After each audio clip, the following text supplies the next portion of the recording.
On the third day, their teacher took them to a place of historical importance. अब तीसरे दिन क्या हुआ? तीसरे दिन ऐसे हुआ कि उनके टीचर ने उन्हें एक हिस्टोरिकल इम्पोर्टेंस वाली जो प्लेस थी वहां पे लेके गए. 100 years ago Neil Armstrong had landed at this place.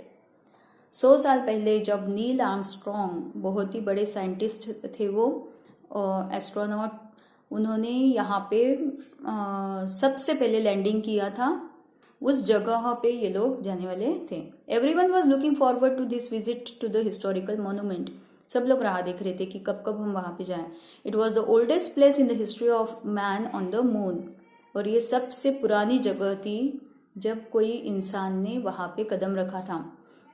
The first footprint of Neil Armstrong was preserve on the moon land.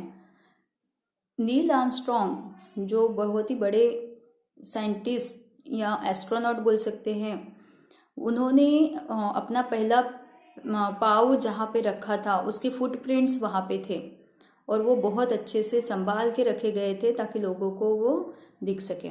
Beside the footprint was a grand statue of Armstrong. और उसी footprint के बाजू में ही Neil Armstrong का बहुत बड़ा statue भी था. At the base of the statue were carved the first words uttered by a human on the moon. और सबसे पहले वहां पे जो शब्द बोले गए थे वो शब्द भी वहां पे लिखे गए थे. वो शब्द क्या थे? One small step for a man, one grand leap of Mankind.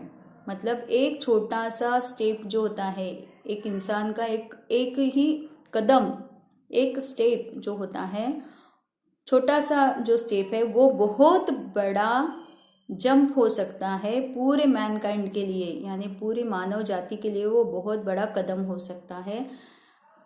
इसका मतलब क्या है कि छोटी सी पहल करना बहुत ज़रूरी होता है. कहीं पे भी कुछ भी करने के लिए, कोई भी काम करने के लिए हमें पहल करना ज़रूरी होता है. छोटा सा कदम हम आगे बढ़ाएंगे तो हमारा सक्सेस हमें कभी भी हम अपना सक्सेस पा सकते हैं. The next attraction for the children was that they were going to wear the space suits for the first time. अब इनको स्पेस सूट्स भी पहनने वाले थे. Then they were going to roam outside experiencing the gravitational force of the moon. Space suits क्यों पहनाए गए थे? क्योंकि उनको अभी हवा में तैरना था, क्योंकि मून की ग्रेविटी पे वो जाने वाले थे. Be careful when you walk, dear children. उनको इंस्ट्रक्शंस दिए गए थे कि आपको केयरफुल रहना है, सावधान रहना है. डोंट रन और स्प्रिंट, यू विल फॉल. भागना दौड़ना नहीं है क्योंकि वहां से तुम गिर जाओगे. The teacher was warning repeatedly. Teacher बार बार वार्निंग दे रही थी. But who was in the mood to listen. बच्चे सुनते हैं क्या? नहीं सुनते. टीचर चिल्लाती रहती है लेकिन बच्चे नहीं सुनते हैं. तो ऐसा ही कुछ यहाँ पे हो रहा था. बच्चे बहुत जोर जोर से हॉपिंग एंड जंपिंग और इधर उधर दौड़ना, ये सब शुरू हो गया था उनका. Buy ornaments specially made from the stones on the moon, very cheap, cheaper than those available in the shops in the settlement. अब यहाँ पे कोई शॉपकीपर होगा, वो जोर जोर से चिल्ला के उनको अट्रैक्ट करने की कोशिश कर रहा था. क्या बोल रहा था? Bye ornaments. ऑर्नामेंट्स यानी जो गहने हम पहनते हैं, वो जो शॉपकीपर था वो उसे बेच रहा था गहनों को. Made from the stones on the moon. Moon पे जो स्टोन्स मिलते हैं उससे बने हुए वो गहने थे और वो बहुत ही सस्ते में बेच रहा था. ऐसे वो बोल रहा था चिल्ला चिल्ला के कि मैं बहुत सस्ते में बेच रहा हूँ, आ जाओ करके ऐसे वो अट्रैक्ट कर रहा था. चीपर एंड बेटर, सस्ता भी है और बहुत अच्छा भी है. एटलीस्ट हैव अ लुक, कम से कम देख लो. The road side shopkeeper scream at the top of their voice. जोर जोर से चिल्ला के वो रोड साइड जो शॉपकीपर्स होते हैं ना, वो चिल्ला के लोगों को बुला रहे थे. Buy sister buy, I am selling this earrings really cheap. Saying this, वो बोलने लगा कि बहना ये खरीद लो, बहुत सस्ता बेच रहा हूँ. He approach Saili and displayed the sets of shining stones earrings.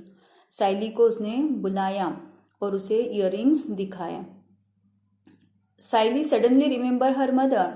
अब इयररिंग्स देखने के बाद तुरंत उसे अपने मम्मी की याद आई. Tomorrow they were to start on their return journey.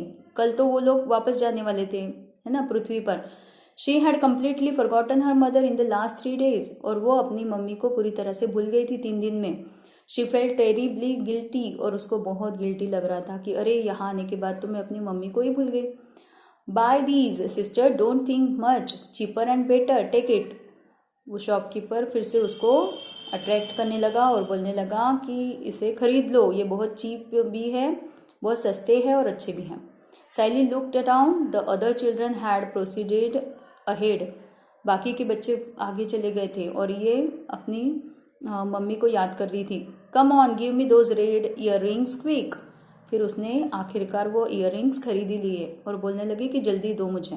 Saili pointed at them and ask what's the price. उसने पूछा कि कितनी कीमत है इसकी। ओनली 1000 रुपीज, सिर्फ 1000 रुपये है, replied the salesman. Saili immediately paid the amount, took the earrings and ran to catch up with her friends. Earrings लेकर वो तुरंत दौड़ के अपने दोस्तों के पास चली गई। On returning home, Saili told her mother very enthusiastically. घर आने के बाद बड़े उत्साह के साथ वो अपनी मम्मी को सब बातें बता रही थी और बोलने लगी, mummy look what I have brought for you, मैंने आपके लिए क्या लाया है। Her mother picked up the earrings. जो ईयररिंग्स उसने लाए थे वो मदर ने क्या किया, मम्मी ने उठाए। शी एक्सक्लेम्ड, और वो बोलने लगी, चिल्ला के बोलने लगी, hello dear, how am I going to wear such heavy earrings. इतने हेवी ईयररिंग्स मैं कैसे पहनूंगी। Saili immediately realised her mistake. उसको अपनी मिस्टेक्स तुरंत समझ में आ गई। क्या मिस्टेक की थी उसने? उसको बोला गया था कि सेटलमेंट के बाहर वाली चीज़ें नहीं खरीदनी है, बाहर के शॉप से कुछ भी नहीं खरीदना है, सेटलमेंट के अंदर जो शॉप्स है उसी से खरीदना। ऐसा क्यों बोला गया था? क्योंकि वहाँ पे ग्रेविटी मेंटेन की गई थी, अर्थ की ग्रेविटी की जितनी ही ग्रेविटी वहाँ पे मेंटेन की थी, और मून आउटसाइड जो शॉप्स थे उनकी ग्रेविटी मेंटेन नहीं थी, वहाँ पे मून की ग्रेविटी थी।